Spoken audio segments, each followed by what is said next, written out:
Hi, my name is Pamela Coons, Associate Professor of Medicine in the Division of Oncology at Yale School of Medicine and Yale Cancer Center. I'm excited to announce ASCO's new open access journal, JCO Oncology Advances. As the inaugural editor-in-chief, I hope to support JCO Oncology Advances to become the premier platform to bridge the gap between accessible scientific research and clinical care. Stay tuned for more information, including new article types, at ascopubs.org/JCO Oncology Advances. We look forward to seeing your submissions in spring of 2024. The guest on this podcast episode has no disclosures to declare. Hello, everyone, and welcome to another episode of JCO After Hours, where we get in depth on articles that have been published in the Journal of Clinical Oncology.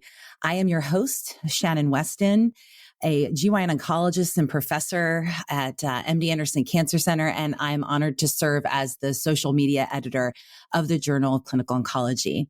And today we're going to be discussing the very important work called Understanding Modern Medical Centers Beyond Simone, Intersectional Maxims for a New Era. And this was published online in the JCO on September 27th, 2022. And joining me to discuss this important work is Dr. Stephanie Graff, who's the Director of Breast Oncology at the Lifespan Cancer Institute at the Warren Alpert Medical School, Brown University. Welcome, Dr. Graff. Thanks so much for having me. It's going to be fun to talk about this piece with everyone. Yeah, it's a great piece of work. And before we start, I would just note that all participants have noted no conflict of interest for this manuscript. So let's get down to it. I want to level set. What were Simone's maxims that you just revised, and why did they matter?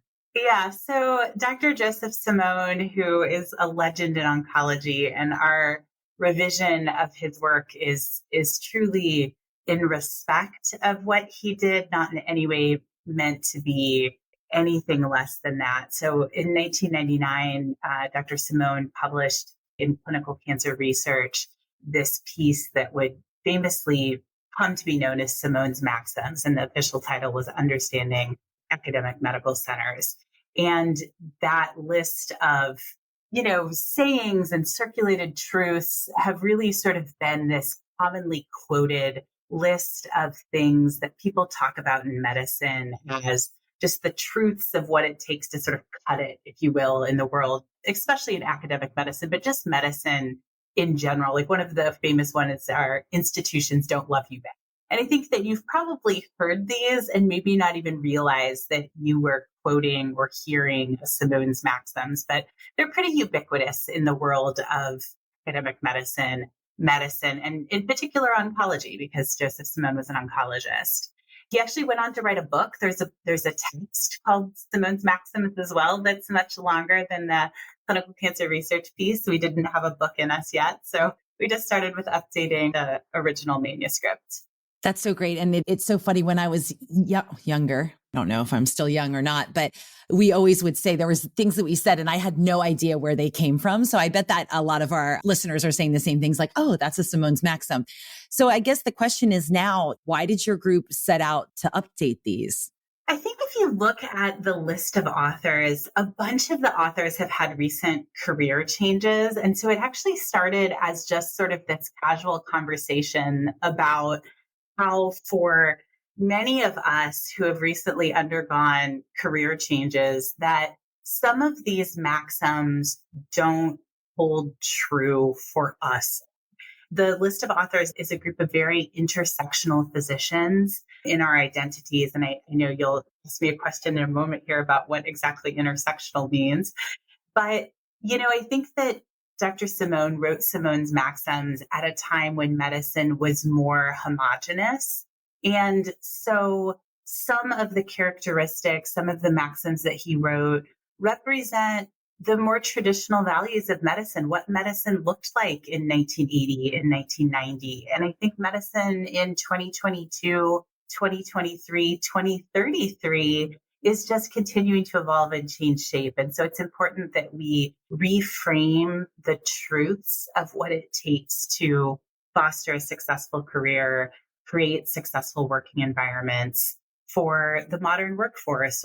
I think this is so critical, and we're seeing it across a number of different fields, not just medicine. We're seeing it in politics and policy and other places. So why don't you just make sure that all our listeners do understand this concept of intersectionality and how it applies not, in medicine and feminism and other areas? Yeah, and that shout out to our co-author, Edith Mitchell. Dr. Mitchell, very quickly said, well, we have to start the manuscript by defining intersectionality if we're going to include it in the title, because a lot of the readers won't even be familiar with the concept of intersectionality. So it's included there in the Maxims.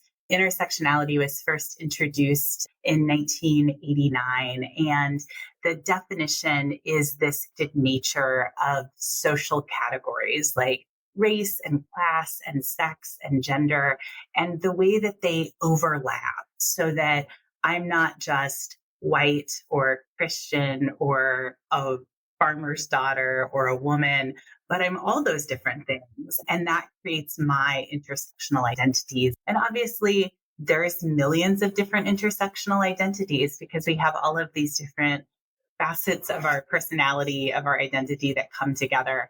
And as medicine gets more diverse, which I believe makes us stronger, we'll see more and more complexity in the intersectional personalities, intersectional identities of the people working in healthcare. Thank you. I couldn't have said it better myself. I think, the other question that comes up as we start seeing more diversity in our workforce and, frankly, in our patient population, how do you think that understanding about diversity and the accentuation of our diversity helps improve the success of medical organizations? Oh gosh, there's like a million examples. I think that, Shannon, there's so many different examples I can quote. So I think that, there's a study that looked at patients coming into the emergency department having heart attacks. And if they were female patients cared for by female doctors or female patients cared for by male doctors, that had an impact on their risk of death.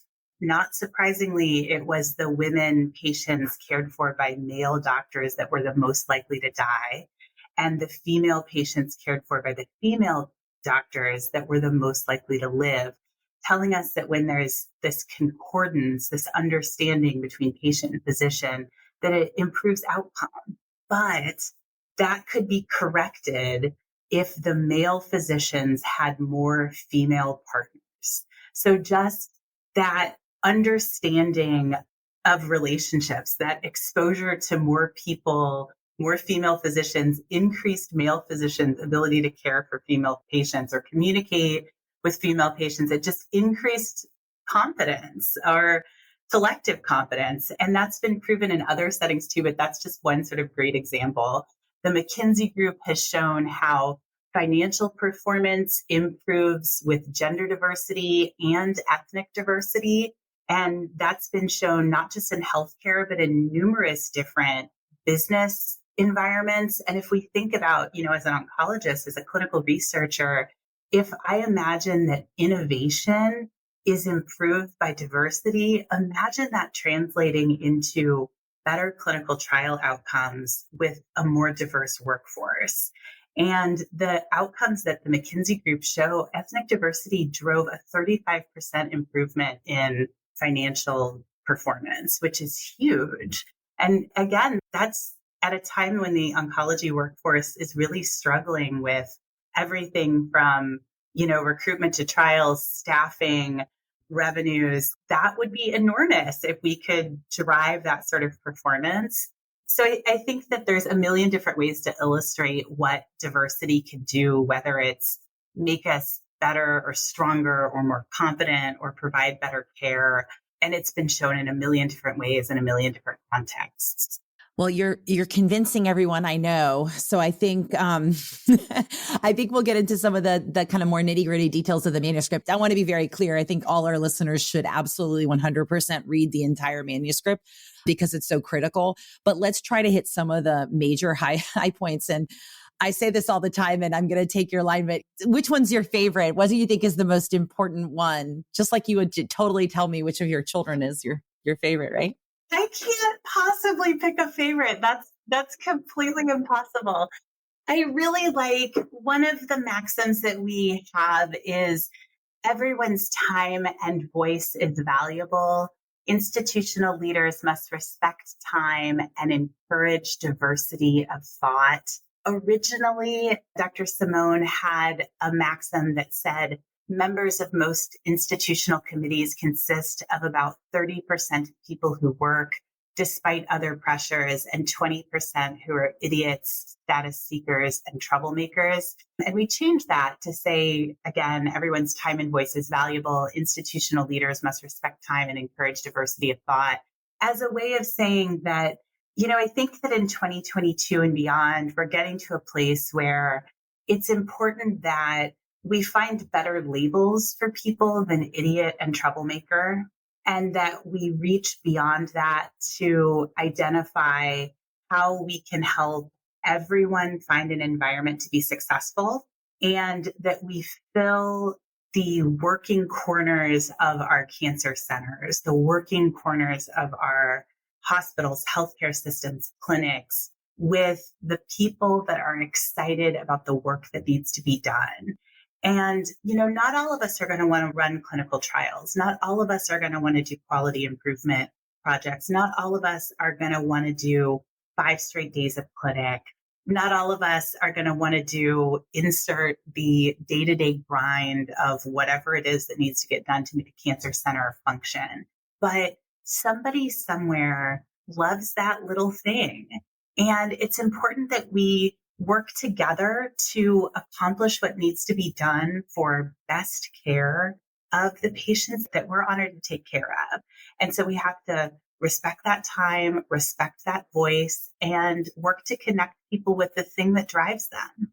I think that one, that what you how you could just ended there kind of touches on one of the ones that really grabbed my attention, which was the original maxim that was leaders are often chosen primarily for characteristics that have little or no correlation with successful tenure as a leader. And instead, as a intersectional maxim, you all changed it to leaders should be chosen for their ability to inspire. That really spoke to me because it's exactly what you said. That leader has to work to inspire people to do what they love within each piece of that, department or division or hospital organization or whatever. You can't expect everybody to do the same cookie cutter thing, but help inspire people to be behind the mission and do what they love as part of moving that hospital organization forward. I thought that was really perfect. Yeah. And we've too often seen, in academic medicine, especially, that we equate a really high H-index or a really successful history of grant funding with leadership. And those aren't the same skills, right? Like you could be a really fantastic researcher and not a really great person at organizing a team of people to run a cancer center. And you might have both skills, in which case, wow, congratulations. But I think that it's important that we look at the job in front of us and select for that, rather than assuming that all of the same skills fill every single job, because that's just not true. I think that, again, I know I said this already, listeners, but please run, don't walk to read the whole paper and get more information. I think on our last note, one of the things I really loved about this paper was you really provided some clear reforms really to help improve physician wellness. Can you maybe summarize some of those reforms that could improve intersectionality within healthcare organizations? Yeah, those are all on table 2. So I hope you guys all grab the paper and give it a download and pin them up somewhere and think about them.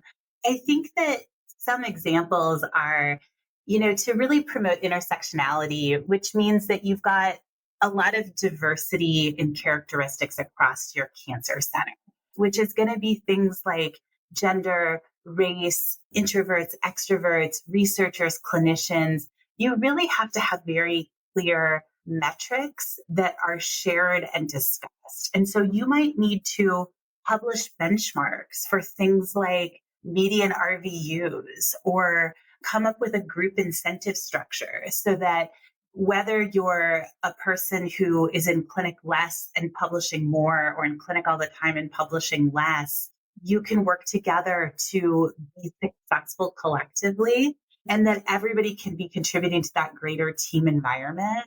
I think it's really important that if you want to grow intersectionality, that your search committees and your leadership interview strategy undergoes unconscious bias training. There's still not really great strategies to make sure that we're 100% pursuing a no bias environment in our workplace. But there is evidence that unconscious bias training can be effective to help us recruit a more diverse workforce.